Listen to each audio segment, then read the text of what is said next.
తాకట్లో ఉన్న మీ బంగారాన్ని విడిపించి ఆ రోజు ఆన్లైన్ రేటుకి కొంటాం. Sharma gold company. నమస్కారం, వెల్కమ్ టు సుమన్ టీవీ. నేను గీతాంజలి. శ్రీమాత్రే నమః. ప్రస్తుతం మనమున్నాము శ్రీ శ్రీ శ్రీ ఆనంద శివకామేశ్వరి సన్నిధానంలో. మనతో పాటు ఉన్నారు మాతాజీ శ్రీ శ్రీ శివకామేశ్వరి ఆనందమయ్య అమ్మ. అమ్మతో మాట్లాడదాం. అమ్మ నమస్కారం. శ్రీమాత్రే నమః. అమ్మ, నవంబర్ 26 సుబ్రహ్మణ్య షష్ఠి. అవును. ఇవాళ విశేషం మాట్లాడదాము. అలాగే ప్రత్యేకించి సుబ్రహ్మణ్య షష్ఠి రోజు ఎటువంటి నియమాలు పాటించాలి, ఎటువంటి నైవేద్యం స్వామికి సమర్పించాలి, ఆరాధన విశేషాలు ఇవన్నీ తెలియచేయండి. యాదేవి సర్వభూతేషు సృష్టి రూపేణ సంస్థిత. నమస్తస్యై నమస్తస్యై నమస్తస్యై నమో నమః. స్కంద షష్ఠి అలాగే లేదా సుబ్రహ్మణ్యేశ్వర షష్ఠి చాలా విశేషం అండి. సుబ్రహ్మణ్యేశ్వరుడు ఈ షష్ఠి అనేది అన్ని దోషాలు, కళత్ర దోషం అంటే కళత్ర దోషము, కళత్రము అంటే భార్య కానీ భర్త కానీ ఈ స్థానంలో దోషాలున్నా, సంతాన సమస్యలున్నా, దాంపత్య సమస్యలున్నా, చర్మ వ్యాధులున్నా ముఖ్యంగా ఇవన్నీ కూడా నివారించబడేటటువంటి రోజు ఈ సుబ్రహ్మణ్యేశ్వర షష్ఠి. సుబ్రహ్మణ్యేశ్వర జననమైన రోజు ఈ సుబ్రహ్మణ్యేశ్వర షష్ఠి. అలాగే ఆ రోజు వల్లీ దేవసేనలతో పాటు కళ్యాణం చేస్తారు స్వామివారికి. ఇక్కడ నాకు తెలియదు కానీ మా ఆంధ్ర ప్రాంతంలో అయితే ఆ రోజు స్వామికి పువ్వులు పడగలు సమర్పించేస్తారు. పండ్లు అలా బయట అమ్ముతారు. పడగలంటే నాగపడగలు, పండ్లు అలాగే పువ్వులు సమర్పించి వస్తూ ఉంటారు. ప్రతి సుబ్రహ్మణ్యేశ్వర దేవాలయాల్లో సుబ్రహ్మణ్యేశ్వర కళ్యాణం జరుగుతుంది.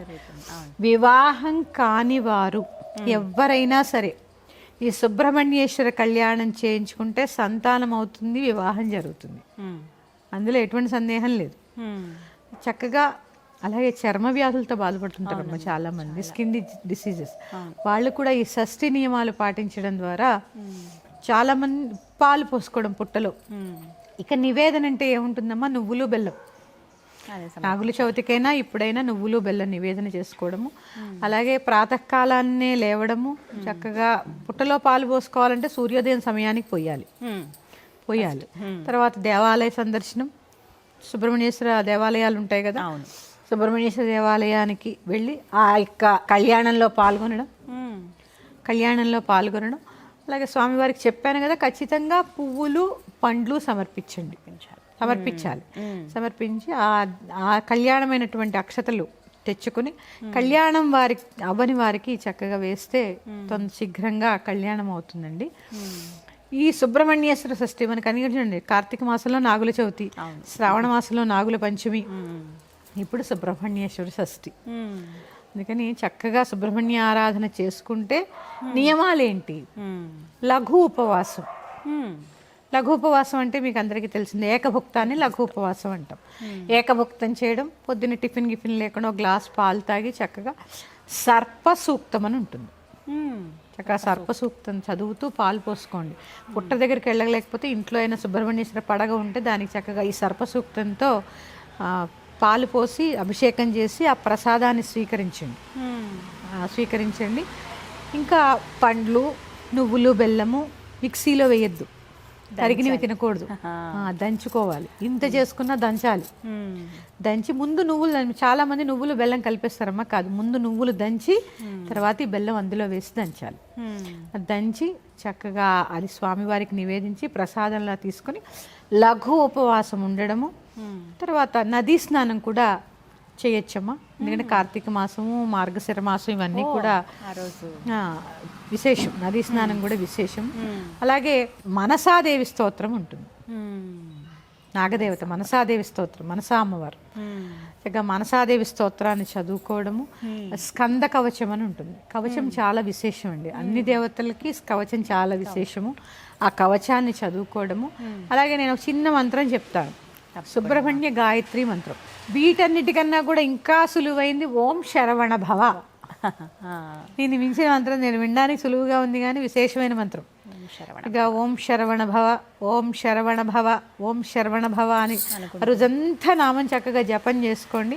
ఎలాంటి సర్పదోషాలున్నా కూడా తొలగిపోతాయి. అలాగే నేను సుబ్రహ్మణ్య గాయత్రి మంత్రం చెప్తాను. ఆ రోజు కుదిరితే 3 మాలలు జపం చేసుకోవడానికి ప్రయత్నం చేయండి. ఓం తత్పురుషాయ విద్మహే మహాసేనాయ ధీమహి తన్నో శని ప్రచోదయాత్. మహాసేనుడు అంటే ఆయన సేనాధిపతి దేవతలకి. అవును. ఆయన సర్వత్రా విజయం లభిస్తుందండి. ఈ నామాన్ని 3 మాలలు కానీ లేదా 1000 మార్లు కానీ ఈ యొక్క నామాన్ని చక్కగా జపం చేసుకోండి. సమస్తమైనటువంటి సర్పదోషాలు కూడా నశించి ఆ స్వామివారి యొక్క కృపకి పాత్రులవుతారు. నమస్తే అమ్మా. శ్రీమాత్రే నమః. నమస్కారం. Welcome to Suman TV. నేను గీతాంజలి. శ్రీమాత్రే నమః. ప్రస్తుతం మనమున్నాము శ్రీ శ్రీ శ్రీ ఆనంద శివకామేశ్వరి సన్నిధానంలో. మనతో పాటు ఉన్నారు మాతాజీ శ్రీ శ్రీ శివకామేశ్వరి ఆనందమయ్య అమ్మ. అమ్మతో మాట్లాడదాం. అమ్మ నమస్కారం. శ్రీమాత్రే నమః. అమ్మ, నవంబర్ 26 సుబ్రహ్మణ్య షష్ఠి. అవును. ఇవాళ విశేషం మాట్లాడదాము. అలాగే ప్రత్యేకించి సుబ్రహ్మణ్య షష్ఠి రోజు ఎటువంటి నియమాలు పాటించాలి, ఎటువంటి నైవేద్యం స్వామికి సమర్పించాలి, ఆరాధన విశేషాలు ఇవన్నీ తెలియచేయండి. యాదేవి సర్వభూతేషు సృష్టిరూపేణ సంస్థిత నమస్తస్యై నమస్తస్యై నమస్తస్యై నమో నమః. స్కంద షష్ఠి అలాగే లేదా సుబ్రహ్మణ్యేశ్వర షష్ఠి చాలా విశేషం అండి. సుబ్రహ్మణ్యేశ్వరుడు ఈ షష్ఠి అనేది అన్ని దోషాలు, కళత్ర దోషం అంటే కళత్రము అంటే భార్య కానీ భర్త కానీ ఈ స్థానంలో దోషాలున్నా, సంతాన సమస్యలున్నా, దాంపత్య సమస్యలున్నా, చర్మ వ్యాధులున్నా ముఖ్యంగా ఇవన్నీ కూడా నివారించబడేటటువంటి రోజు ఈ సుబ్రహ్మణ్యేశ్వర షష్ఠి. సుబ్రహ్మణ్యేశ్వర జననమైన రోజు ఈ సుబ్రహ్మణ్యేశ్వర షష్ఠి. అలాగే ఆ రోజు వల్లీ దేవసేనలతో పాటు కళ్యాణం చేస్తారు స్వామివారికి. ఇక్కడ నాకు తెలియదు కానీ మా ఆంధ్ర ప్రాంతంలో అయితే ఆ రోజు స్వామికి పువ్వులు పడగలు సమర్పించేస్తారు. పండ్లు అలా బయట అమ్ముతారు. పడగలు అంటే నాగపడగలు పండ్లు అలాగే పువ్వులు సమర్పించి వస్తూ ఉంటారు. ప్రతి సుబ్రహ్మణ్యేశ్వర దేవాలయాల్లో సుబ్రహ్మణ్యేశ్వర కళ్యాణం జరుగుతుంది. వివాహం కాని వారు ఎవరైనా సరే ఈ సుబ్రహ్మణ్యేశ్వర కళ్యాణం చేయించుకుంటే సంతానం అవుతుంది, వివాహం జరుగుతుంది. అందులో ఎటువంటి సందేహం లేదు. చక్కగా అలాగే చర్మ వ్యాధులతో బాధపడుతుంటారమ్మ చాలా మంది, స్కిన్ డిసీజెస్. వాళ్ళు కూడా ఈ షష్ఠి నియమాలు పాటించడం ద్వారా చాలా మంది పాలు పోసుకోవడం పుట్టలో. ఇక నివేదన అంటే ఏముంటుందమ్మా, నువ్వులు బెల్లం. నాగుల చవితికైనా ఇప్పుడైనా నువ్వులు బెల్లం నివేదన చేసుకోవడము. అలాగే ప్రాతకాలాన్నే లేవడము, చక్కగా పుట్టలో పాలు పోసుకోవాలంటే సూర్యోదయం సమయానికి పోయాలి. తర్వాత దేవాలయ సందర్శనం, సుబ్రహ్మణ్యేశ్వర దేవాలయాలు ఉంటాయి కదా, సుబ్రహ్మణ్యేశ్వర దేవాలయానికి వెళ్ళి ఆ యొక్క కళ్యాణంలో పాల్గొనడం. అలాగే స్వామివారికి చెప్పాను కదా, ఖచ్చితంగా పువ్వులు పండ్లు సమర్పించి ఆ కళ్యాణమైనటువంటి అక్షతలు తెచ్చుకుని కళ్యాణం అవ్వని వారికి చక్కగా వేస్తే శీఘ్రంగా కళ్యాణం అవుతుందండి.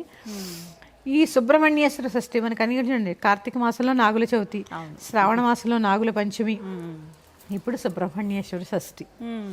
అందుకని చక్కగా సుబ్రహ్మణ్య ఆరాధన చేసుకుంటే నియమాలేంటి? లఘు ఉపవాసం అంటే మీకు అందరికీ తెలిసింది. ఏకభుక్తాన్ని లఘు ఉపవాసం అంటాం. ఏకభుక్తం చేయడం, పొద్దున్న టిఫిన్ లేకుండా గ్లాస్ పాలు తాగి చక్కగా సర్ప సూక్తం అని ఉంటుంది. చక్కగా సర్ప సూక్తం చదువుతూ పాలు పోసుకోండి.